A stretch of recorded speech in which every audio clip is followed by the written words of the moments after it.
বলো hi guys. Hi guys, কিছু এতদিন তার খাতা ছিল না, আজকে বাবা খাতা বানিয়ে এনেছে। আর আমি এখন ইয়ে করছি রং করছি। এতদিন একটু ভয় পাচ্ছিল বিড়ালের জন্য।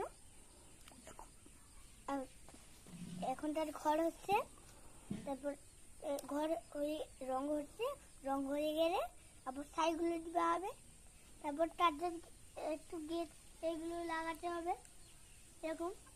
তারপর সেদিকটা একটু রং মেরে দিতে হবে, দোদায়